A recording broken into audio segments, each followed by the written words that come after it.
हाँ जी, सभी को नमस्कार। सॉरी, थोड़ा सा लेट हो ही जाता हूँ आजकल मैं। तो आज का ये जो लेक्चर है ये 3 पार्ट्स में होगा।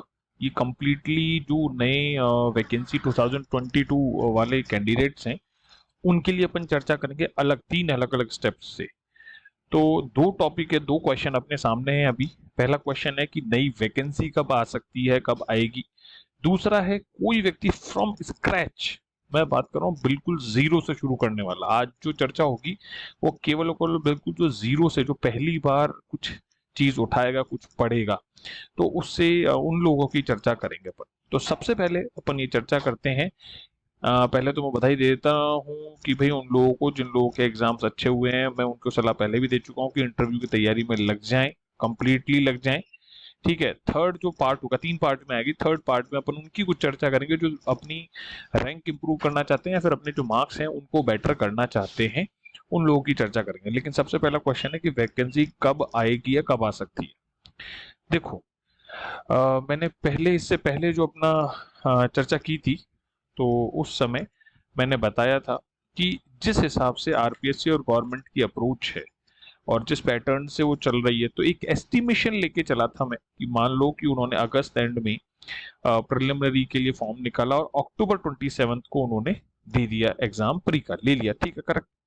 और फिर उसके बाद अक्टूबर में एग्जाम लेने के बाद November, December, January, February and March, in 5 months they have taken the mains also, उन्होंने मेंस भी ले लिया है। इट सिंपली शोज कि भाई उनका डेडिकेशन है एग्जाम। फॉर्चुनेटली और अनफॉर्चुनेटली भाई अलग अलग लोगों के अलग अलग मायने, मेरे हिसाब से बिल्कुल प्रक्रिया जो है जैसी भी है, प्रक्रिया प्रक्रिया है, सरकार जिस प्रक्रिया से चलती है आप उसके भाग बनने वाले हैं, आपको उस प्रक्रिया के हिसाब से कार्य करना है, ठीक है।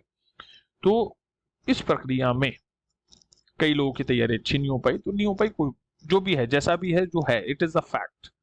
अच्छा बुरा, fact is fact, not good और नॉट बैड, फैक्ट तो फैक्ट ही होता है, ठीक है। वो पर्सपेक्टिव होता है इंसान का, वो उसे अच्छा या बुरा बनाता है। तो मार्च में एग्जाम कंडक्ट हो गया। अब मार्च में कई लोगों की अच्छी हुई नहीं हुई, और उसके बाद अगर मैं ये मानूं जो एस्टिमेशन पहले का है, तो मैक्सिमम 4 मंथ्स या 3 मंथ्स मान के चलते हैं कि भाई मेंस का रिजल्ट आ जाएगा, ठीक है। और सामान्य प्रक्रिया ये होती है कि भाई मेंस का रिजल्ट आने के बाद, ठीक है, 21 डेज का एक एस्टिमेशन होता है, 15 से 21 दिन का, कि इंटरव्यू शुरू हो जाते हैं, ठीक है। क्योंकि अभी इन्हें डेफ की प्रोसेस में भी डिफरेंस का अप्रोच है कि भाई डेफ की प्रोसेस, अभी इंटरव्यू जब लेने वाले तो उस टाइम की भी बात है, पहले मेंस के टाइम पे भी ऐसे कुछ अलग अलग पैटर्न चलते थे, तो उसमें ये इतना ही टाइम देते हैं, ठीक है।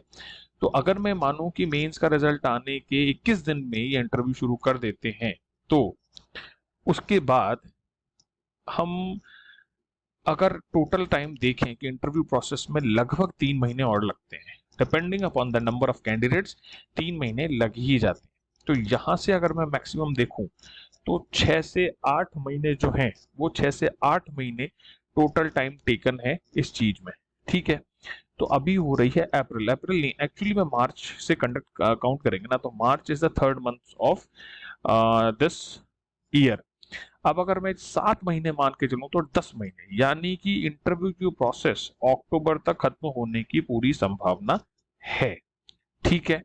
अब दो चीजें होती हैं, या तो एग्जाम खत्म होने के बाद वैकेंसी निकाली जाए, या फिर वैकेंसी पहले ही निकाल दी जाए और उस एग्जाम को होने दी और उसके तुरंत बाद प्री का एग्जाम ले लिया जाए।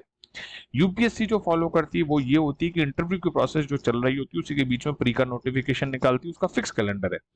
अगर आरपीएससी भी ये फॉलो करती है तो पूरी संभावना है कि वो अगस्त में वापस से वैकेंसी का नोटिफिकेशन निकाल दे, और उस नोटिफिकेशन को निकालने के बाद वो नवंबर या दिसंबर या फिर इवन अक्टूबर में, तो अगर अपन माने और यूपीएससी का कैलेंडर देखे, तो यूपीएससी का पैटर्न यूज करता है, यूपीएससी पैटर्न ये यूज करता है कि वो ड्यूरिंग इंटरव्यू ही नोटिफिकेशन निकाल देता है। और अब उसके नोटिफिकेशन और प्री के एग्जाम में लगभग 4 महीने का गैप है, क्योंकि फरवरी में वो निकालता है और जून में इस बार एग्जाम है, तो लगभग ये 3 से 4 महीने का गैप होता है। तो अगर आरपीएससी भी ऐसा करती है तो जुलाई और अगस्त में नोटिफिकेशन निकलने की संभावना है, ठीक है।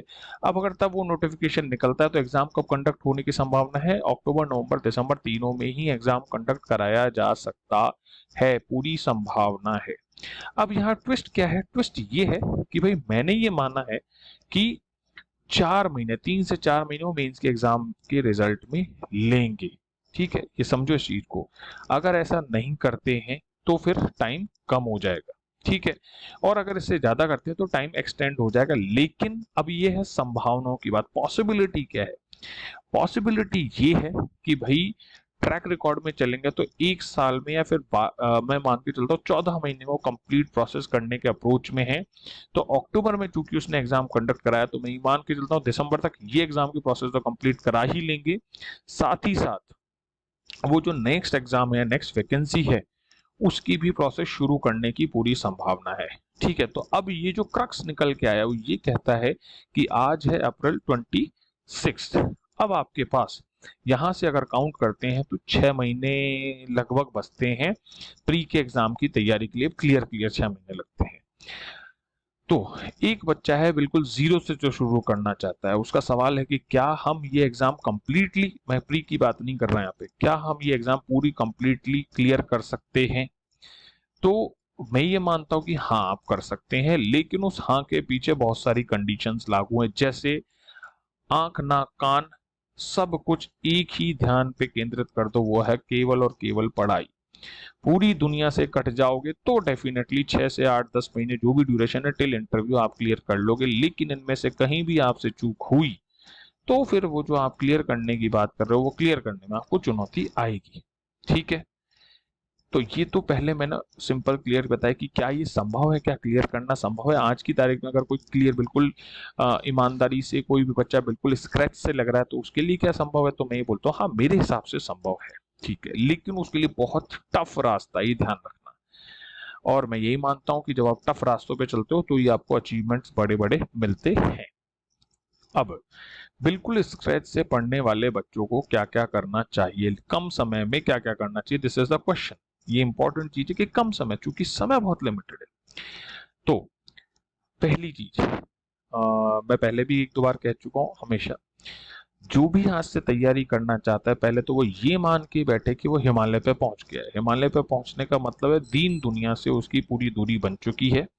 उसको दीन दुनिया से कोई भी लेना देना ना है, ना कभी होना चाहिए। सबसे पहले आपको इनकलकेट करना पड़ेगा आपके माइंड में। देखो ये जो चीज है ना, ये वो चीजें जो सिलेक्शन रोकती हैं। पढ़ते तो सब हैं, लेकिन जो पढ़ाई कर रहे हो आप उसका इम्प्लीमेंटेशन नहीं कर पाते। तो मैं वो आपको बता रहा हूँ, पढ़ाई कैसे करनी वो भी मैं बताऊंगा। लेकिन ये सबसे कोर जो चीजें हैं, दुनिया से कटना, मोबाइल बंद कर देना, सोशल मीडिया से दूरी, खास तौर पे आपकी व्हाट्सएप, टेलीग्राम, टेलीग्राम की ठीक है यूटिलिटी है, इंस्टाग्राम, फेसबुक, इन सब से दूरी आपके चयन के लिए अनिवार्य है। ईमानदारी से, और चयन मतलब टॉप रैंक्स में चयन। चयन का मतलब तो फिर दुनिया में 1500 1800 रैंक वाले भी लोग हो रहे हैं। ठीक है, उनकी बात नहीं कर रहा मैं टॉप रैंक की बात कर रहा हूँ। ठीक है, तो उन टॉप रैंक में जब हम चयन की बात करते हैं ना, तब आपको उसके लिए इस तरीके की सभी जो आडंबर, इनसे दूरी रखनी ही होगी। पहली चीज क्लियर है। दूसरी चीज, आपको जिस युद्ध में जा रहे हो, युद्ध मतलब कंपटीशन में जा रहे हो, वहां की निटिग्रिटी मालूम होनी चाहिए। निटिग्रिटी का मतलब है कि आपको सिलेबस पता होना चाहिए। आपको प्रीवियस ईयर क्वेश्चन पेपर, आप है ना रोज उनको पढ़ो, रोज पढ़ो, रोज पढ़ो। मतलब आपको क्वेश्चन रट जाने चाहिए। जैसे ही वो टॉपिक आप पढ़ो, जब पढ़ रहे हो तो आपको याद आना चाहिए अरे यार ये तो वहां से पूछा हुआ है।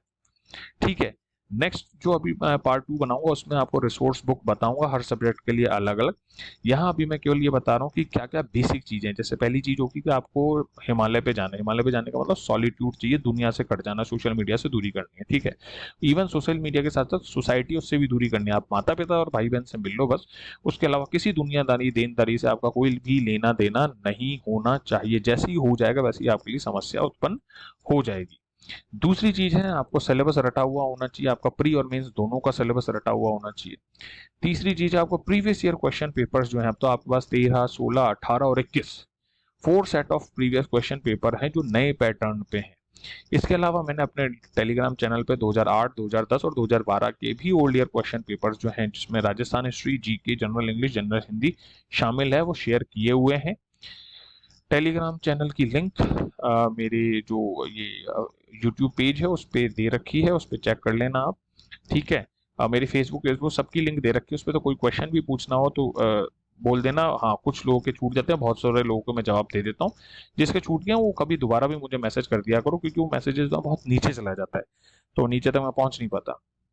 ठीक है।